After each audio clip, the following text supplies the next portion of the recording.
고치는 기도. 오늘 본문을 보면 하나님께서 당신의 이스라엘 선택된 백성들을 향하여 내가 그들을 고치겠다 말씀하십니다. 치유하겠다 말씀하십니다.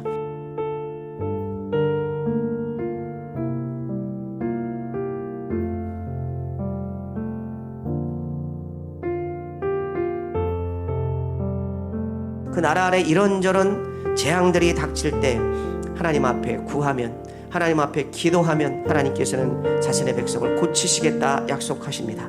오늘 이 말씀은 오늘을 살아가는 우리에게도 동일한 의미로 주어지는 은혜의 말씀인 줄 믿습니다. 고치는 기도는 회개의 기도입니다.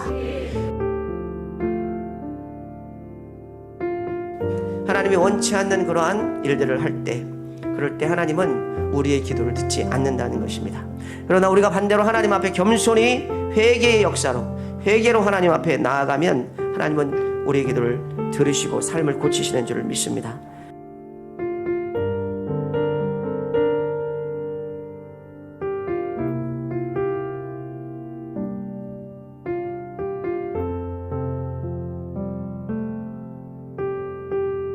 자, 불법이라는 말은 성경의 원어로 아노미아라는 말을 씁니다.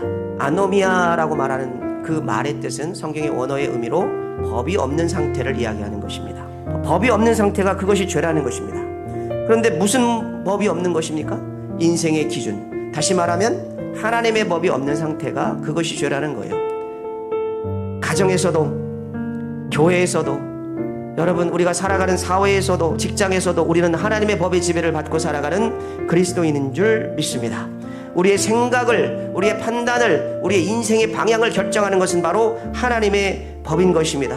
우리가 죄 가운데 살았을 때 하나님의 법이 없는 상태에서 하나님의 법으로 가는 것입니다. 회개라는 것은 나를 향한 방향성에서 하나님을 향한 방향성으로 가는 것입니다.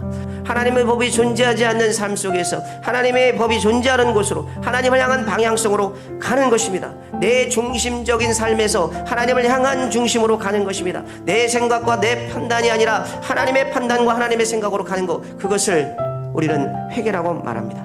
하나님께서 그 회개하는 인생, 돌이키는 인생, 하나님께로 나아가 바라보는 인생, 그런 인생 하나님께서 좋은 것을 주시고 고치는 역사가 있는 줄 믿으시기를 주님의 이름으로 축원합니다.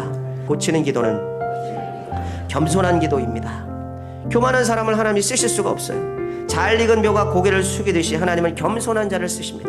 겸손의 표상은 무엇인가? 겸손의 표상은 바로 예수 그리스도 아닙니까?